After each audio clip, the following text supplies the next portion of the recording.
নিম গাছে তাকিয়ে দেখলাম অনেক কচি কচি পাতা হয়েছে।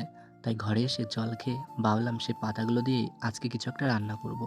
ঋতু পরিবর্তন হচ্ছে আর শুনেছি এই নতুন কচি কচি পাতা দিয়ে খাবার খেলে নাকি শরীরের জন্য অনেকই উপকার হয়। সেই কারণে কিছু পাতা তুলে ভালোভাবে পরিষ্কার করার জন্য বাটিতে রেখে দিলাম।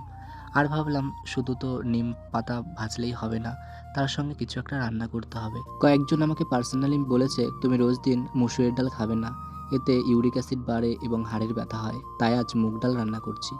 আর নিম বেগুন রান্না করব বলে একটা বেগুনও কেটে পরিষ্কার করছি। আমার ডাল রান্না যখন সম্পূর্ণ হলো, তখন ভাবলাম এখন নিম পাতা তো খাবো। ভাই খাবে তো? আজ রান্না করতে অনেক ধোয়া হয়েছে। চোখ দেখো, পুরো লাল হয়ে গেছে। তারপর নিম পাতা সবার প্রথমে একটু ভেজে নিলাম। অনেকগুলোই পাতা এনেছিলাম, ভেজে দেখি অল্প একটু হয়ে গেছে। তারপর বেগুন দিয়ে বেগুনগুলোকে ভালোভাবে ভেজে তার ভিতরে নিম পাতাগুলো দিয়ে ভেজে নিলাম নিম বেগুন। এটা দিয়েই খাবো আমরা। আমি ভাইকে ডেকে বললাম আয় খেতে। ভাই যখন তেতো খাওয়ার কথা শুনেছে দেখো হাত রেখে দিয়েছে, খাবে না বলে। অল্প একটু খেয়ে বলছে দাদা ভীষণ তিতো, এত তিতো কেউ খায় নাকি? আমি বললাম ভাই কষ্ট করে খা, এটা খেলে শরীরে অনেক ভালো হবে। ওকে বুঝিয়ে যখন আমি গালে দিলাম দেখলাম সত্যি এটা প্রচণ্ড তিতে।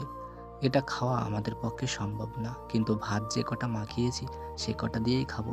স্বাস্থ্যের জন্য এইটুকু তো করা যেতেই পারে, তাই না? তোমরাও খেও কিন্তু।